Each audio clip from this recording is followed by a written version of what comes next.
الرجيم بسم الله الرحمن الرحيم اللهم صل على محمد وعلى آل محمد وسلم نويت الأربعين نويت الاعتكاف نويت الخلوة نويت الأزلة نويت الرياضة نويت السلوك لله تعالى العظيم في هذا الزاوية. مدد يا سيدي يا مولانا شيخ نازم المدد، مدد يا سيدي يا مرشدي يا مولانا شيخ محمد المدد. طريقتنا الصحبة والخير في الجميع.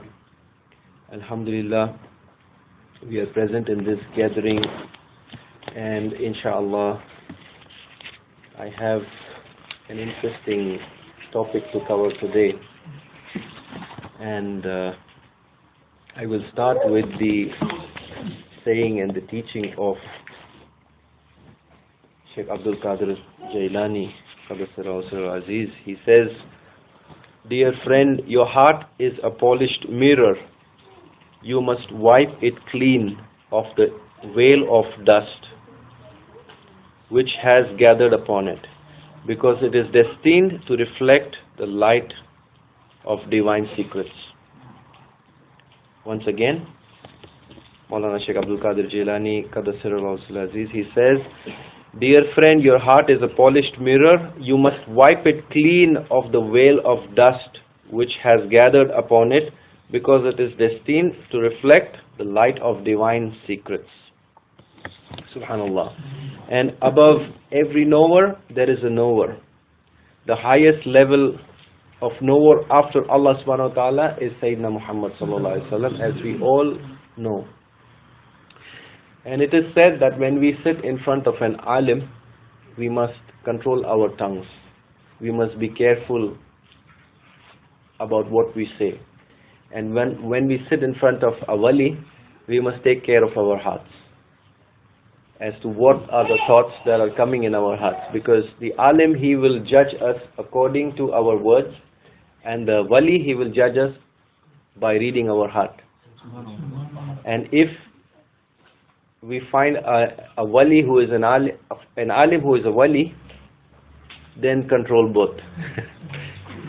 So it is a very difficult situation when we sit in front of people like Maulana Sheikh Mehmed or Maulana Sheikh Muhammad, Maulana Sheikh Nazim. We used to sit in front of him.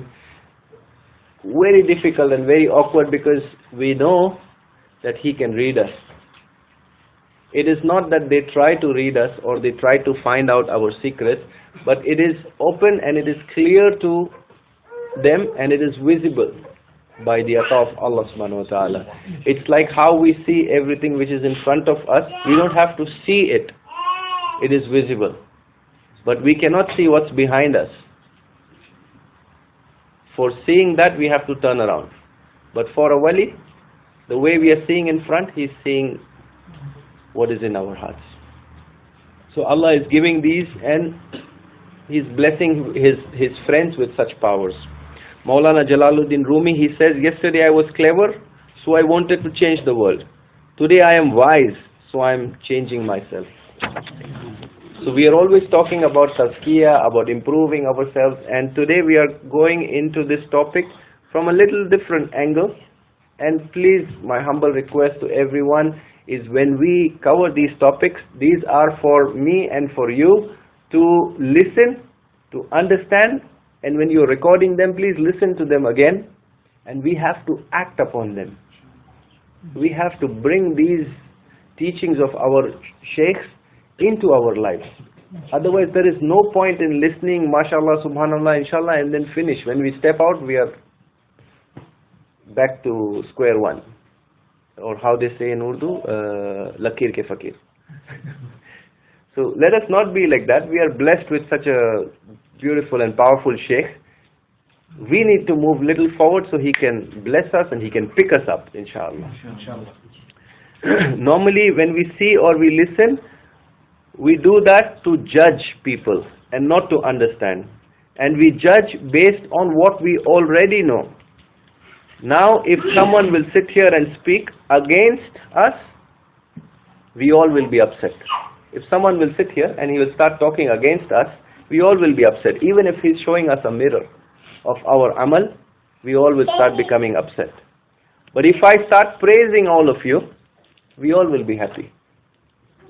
If I start saying, MashaAllah, this person is so good, this person is so pious, this person is this person is that, we all will be happy. They will say, MashaAllah, this man is good, he does good sohbah. And because we are praising the people and we are speaking what the people want to listen. This is the problem. We see or we listen to judge and not to understand, and we judge based on what we already know. So if someone is speaking on something else or the same topic in a different angle, and he's showing us the proper picture of it, it's difficult for us to accept. Because of what I mentioned in the beginning, the dust which is on our hearts. It's making a veil between the truth and us. It's a very important thing to understand. There are different levels and different types of knowledges, and therefore different levels and types of knowers too. Above every knower, there is a knower. Different types. What I know, another person doesn't know. And what he knows, probably I don't know. But we like to judge what the other person knows or he does with the limited knowledge of that topic. We start judging people. And this is the truth. And we are doing this even in tariqah. Maulana has mentioned that there are about the two types of ilm, the ilm of paper and the ilm of taste, like they say theory and practical. There is a very good example which we see. Most of the Indians and Pakistani people, most of us are fond of cricket, and when we see this cricket match, we sit in our couch under no pressure and we start judging those people. He should have done this and he should have done that. He's a stupid player, he doesn't know, he should have done this and he should have done that. Is that right? This is what we do. It's easy to comment on people, and it's easy to, he knows what he's going through, and he knows what he has trained and what he has done and why he is doing what he is doing, but people in the audience, they like to comment, and they are commenting based on the limited knowledge which they have. Most of us have never even played the game, but based on what we see, we comment, and we are judging those people. He's a bad player. Maybe he's a good player or maybe he's a good person, but we start judging people and we start commenting. This is an example which we have in our daily lives. Today we see a lot of people talking about marifat. People read some books and the sayings of some awliya Allah from the internet or from SMS or from WhatsApp forwards, few lines from here and there, and this is like not even a drop. It's like the ocean. You put your finger in it and you bring out your finger. How much water does it have on your fingertip? That kind of knowledge, and we make that a scale to understand that topic, and we send it out to people, which is good, but then we start preaching those things and we start teaching those things based on the limited or no knowledge or no practical knowledge of that topic. After reading a few lines or a few books, they begin asking people questions related to that topic. This is all to show people how much I know. We see this. We are all on internet and we are all on various groups, and we see these in our day-to-day lives. These books of awliyas are guides for us, but we need a teacher to explain that book to us and make us practice the teachings practically. Who among us can write an article about the taste of honey? We can write about how honey tastes. But if you bring a person who has never tasted honey, you explain to him, this is how honey tastes, will he understand anything? But what the awliya do is this is how people, we gain knowledge. For example, he writes a page about the taste of honey, and a person who has never tasted honey, he comes and he reads it and he starts teaching. This is how honey tastes. This is exactly what we are doing with deen and tariqah. But what the awliya do is they will give us a spoon of honey, taste, now go and read this book. And when they read the article, it starts making sense. So the teachings and the books of so many sheikhs which we have and which we read, and the articles which we read about them, when we practically go through those feelings and those teachings and those practices, and then when we read them, it will make proper sense to us. Or else it will only be a feeling, an analysis of, or just a feeling. It can be a thought of what this could be. It's a very beautiful example. It's like sitting at the shore of the sea, and we have read and we have seen pictures of the depth of the sea, and we start speaking and we start preaching about them. We have seen the pictures. What we are saying is true, but it will not carry the taste. It will not carry the weight. We will say there are pearls, there are corals, there are this kind of fish and colorful fish and this fish and that kind of animals inside, but it will not make sense. But you ask the person who has stepped into water, he knows the feeling of the sand under his feet. He can explain that better. Next level, you ask a person who swims. He knows the feeling of water. Then the person who dives into the ocean to bring out pearls. What he has to explain, or the way he will teach, will be totally different. It might be the same thing which both of them are speaking about, but they will have different explanations. So this is, our feet are not even touching the ocean of marifat, and we are talking about haqiqat, and we are talking about high station things, high station. And I see people are asking questions on these things, and then people start, they start question answer sessions, and then the one who has sent the article, he feels so proud, and everything just raises the ego. Neither this person knows nor that person knows. Like they have said, I don't remember the share, but it says that the person doesn't know the basics about istinja, and he's talking about marifat. This is our condition.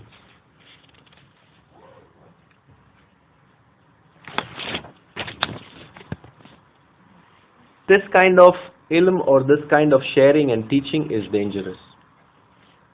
So we must be careful that we do not do these things. We have better things to do. We have better things to focus upon and better things to fix within ourselves. We need to work on those. Yes, those high station sayings and topics are very interesting and very attractive. But inshallah, when we reach that station, then we can speak about them and we can understand them better.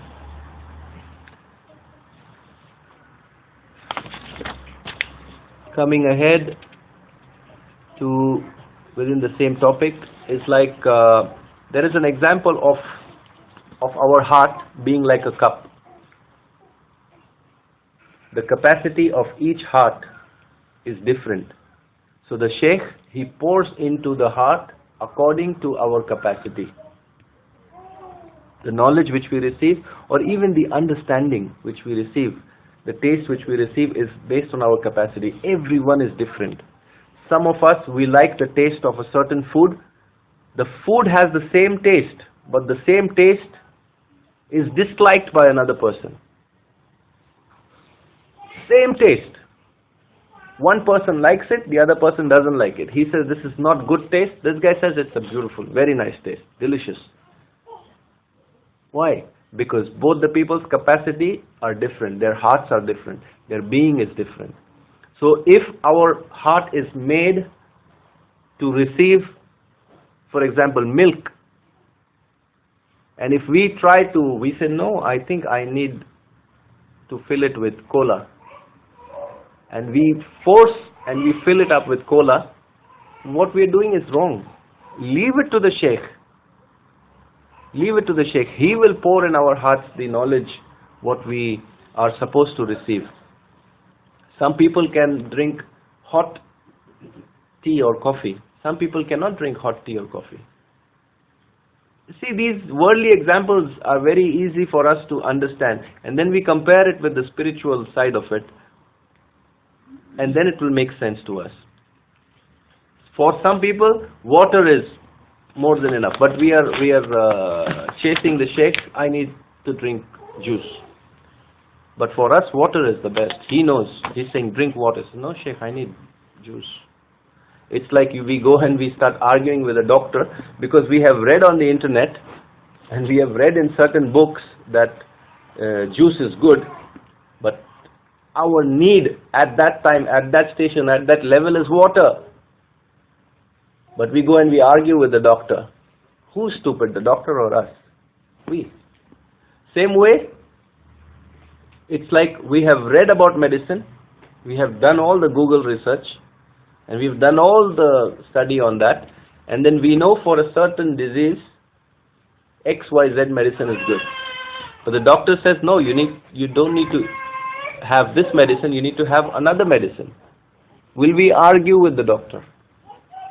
We will not. If we argue with the doctor, we are crazy. But this is what people are doing today. Our shaykh, he gives us a set of awrad.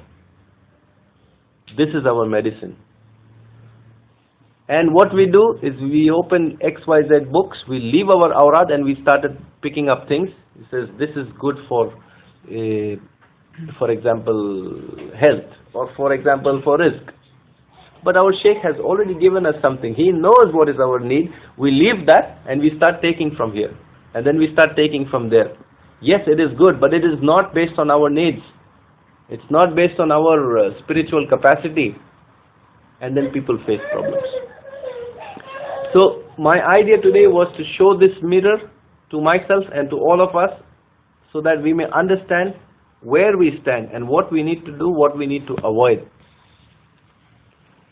Once Maulana Jalaluddin Rumi, he was reading books, and Shams Tabriz, he was passing from there and he asked him, what are you doing, Maulana? So Maulana Rumi says, I am doing something that you cannot understand. So Shams Tabriz, he pushed all his books into the water. Seeing this, immediately Maulana Rumi, he rushed to rescue all his books. When he pulled out his books, the books were dry. The books were dry. And then Maulana Rumi, he asked, what is this? So Shams Tabriz, he says, this is something you cannot understand. So above every knower, there is a knower. And this is how the awliya Allah, they are trying to teach us that there is something which we cannot understand. But when we reach that station, when we reach that level, then we can understand it. And then those things will open up onto us. There is another very beautiful example that Shaykh Abdul Qadir Jilani, he was giving a sohbah, and a person by the name of Abul Muali was sitting in that gathering. He was sitting right in front of the Shaykh and was listening attentively. And at one point in time, he realized that he needs to get fresh. He needs to go to the bathroom. But due to the adab of the Shaykh, he did not want to move. He tried to control himself for a very long time, but then at one point in time, he had to slowly get up and he was about to leave. But he did not want to interrupt, or he did not want to disturb the Shaykh. But at the same time, the Shaykh, he looked at this man and then he put his shawl on the head of this person. And when he put the shawl on the head of this person, he found himself in a different place. He found himself in a different place where there were trees and there was green land and there was a stream. Immediately this person, he refreshed himself, he made his fresh wuzu, and the Shaykh, he pulled out the shawl and he was present in the same gathering. And he had not missed even a single word. After that, he realized that when he was at the stream, he had hung his keys on a tree and he forgot the keys over there. After a few weeks, he traveled in a certain land, and when he was passing through a place, he went through the same spot and he found his keys on the tree. And this trip took him 14 days to reach that place. How he did this, we cannot understand. This is Shaykh Abdul Qadir Jilani. So, we can speak about this, we can feel good about this, but we cannot explain this. And if I start asking questions, or you start asking me questions, how was it possible, how this, how that, we cannot answer it. We are at the lowest level possible. We have to learn our basics. And talking about such karamats of awliya Allah, it refreshes our iman. So it's good to speak about such things and make our aqidah stronger on awliya Allah. And I will come to the end of my sohbah by sharing another beautiful story. Before that, this is another important one. Hazrat Abdullah ibn Mas'ud radiyallahu ta'ala anhu, he reported that Rasulullah sallallahu alaihi wasallam said, no one who has the weight of a seed of arrogance in his heart will enter paradise. A man said, indeed, man loves to have beautiful clothes and shoes. Rasulullah sallallahu alaihi wasallam said, verily Allah is beautiful and He loves beauty. Arrogance means rejecting the truth and looking down on people. Looking down in any way. It can be in any way. And related to our topic, we're talking about ilm and understanding. So we see a lot of people who look down upon us and we look down upon other people. So it is a sign of arrogance, and Rasulullah sallallahu alaihi wasallam, he said that this person will never enter paradise. So may Allah save us from this. And our grand shaykh, Hazrat Mujaddid Al-Fasani, he teaches humbleness in a very special way. And he says, consider and really believe yourself to be worse than everyone else. This is an exercise to reduce our ego and bring humbleness in us. And any exercise, any practice which we do, if we do it for 40 days, it becomes a habit. If we can do it, maintain it for 40 days, it will become a habit. So let us see what our grand shaykh has to say. He says, believe yourself to be worse than everyone else. Worse than a young one, worse than an old one, worse than a pious one, worse than a sinner, worse than a disbeliever, and worse than animals. Subhanallah. This is how our shaykh is teaching us humbleness. Now let us quickly go through this. How can we find ourselves or consider ourselves worse than younger ones?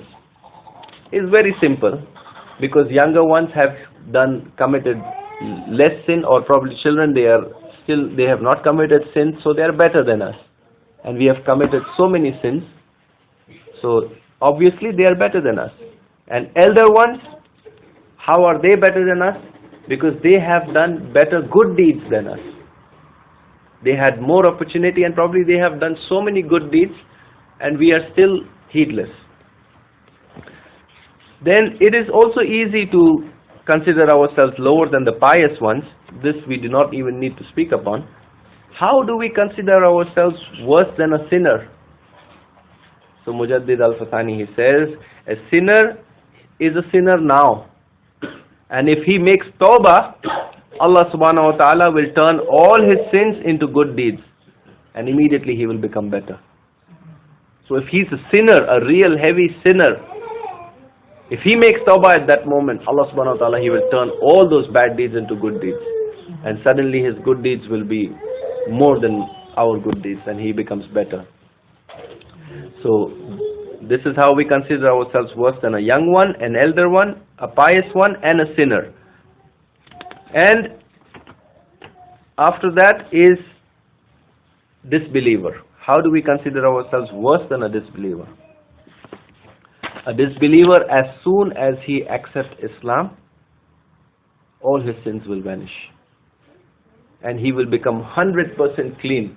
No sin at all. So he becomes better than me. He becomes better than us. How do we consider ourselves worse than animals? And our shuyukh, when they speak, they're not speaking out of Sharia. They're speaking in Sharia. Now, Allah subhanahu wa ta'ala, He says in Surah Araf, ayat number 179, He says that already have we urged unto hell many of the jinn and humankind, having hearts wherewith they understand not, and having eyes wherewith they see not, and having ears wherewith they hear not. These are as the cattle These are as the cattle, nay, but they are worse. These are the neglectful. So Allah is mentioning in Quran being worse than animals. So if we can start believing that we are worse than animals, so Allah has mentioned about being worse than animals in the Quran. Even animals are glorifying Allah, but we are heedless. And Hazrat Umar radiallahu anhu, he has been noted to have said, I wish I had been the sheep of a family who fatten me up as much as they please, and when I become fat, some of them would roast a part of me, dry a part of me, and then eat me. Then eventually dispose of me. If only I had never been a human being. See, even Hazrat Umar, he is considering himself worse than an animal. And he says, I wish I was a sheep. What do we always wish? We wish to be better. So he says, I wish I was a sheep. And then it's also said that Hazrat Umar, once he picked up a twig from the ground and he says, I wish I had been this twig. I wish that I had never been created. I wish that I had been nothing. I wish that my mother had never given birth to me. And I wish that I had been something gone and forgotten. If Hazrat Umar, on whom shaitan has given up, Rasulullah sallallahu alaihi wasallam, he says, when shaitan has given up on Hazrat Umar, when he goes from one way, shaitan changes his path. He is speaking like this. Where do we stand? SubhanAllah. And now coming to another very interesting story, and then I end my sohbah for tonight. There were people who were making tawaf around the Kaaba, and while making tawaf, they found one man sitting on the stone with his head covered with a shawl and crying loudly and repenting, making astaghfar, crying so loudly that when the people are making tawaf, they are getting distracted and they're feeling bad for him. And they all are thinking, oh my God, this man must be a big sinner. That's why he's repenting like this. And people start seeking forgiveness for him. Ya Allah, please forgive him. Ya Allah, please forgive him. And one man, he goes close to him to console him, to tell him that Allah is Rahman, He is Rahim, He will forgive you. Have that faith and inshallah He will forgive you. And here's this man, he is saying that Allah, when you raise me up in Qiyamah, raise me up blind, because I cannot face you. I cannot see you with my amal, and I cannot even see your creation with my amal. I cannot face them. I am so bad. So this man, he consoles him, he says, he calms him down, and he starts walking away. And then he thinks, let me see the face of this sinner, this big sinner, you know, the man who is shouting and yelling and crying so loudly. Let me see who he is, from where he has come. So when he bends down to look, this man screams out, because it was Shaykh Abdul Qadir Jailani. He was crying like this. What is our state? We are so confident that our palaces are booked in Jannah. So Shaykh Abdul Qadir Jailani crying like this.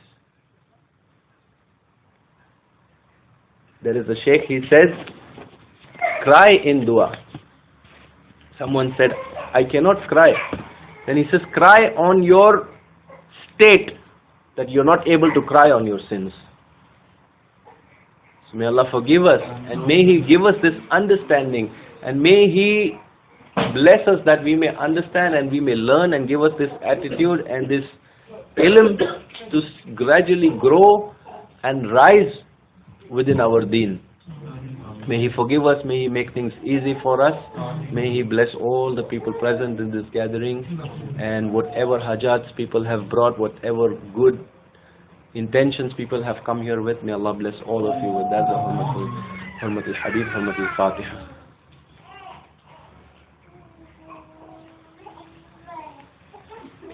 Sallallahu ala Muhammad.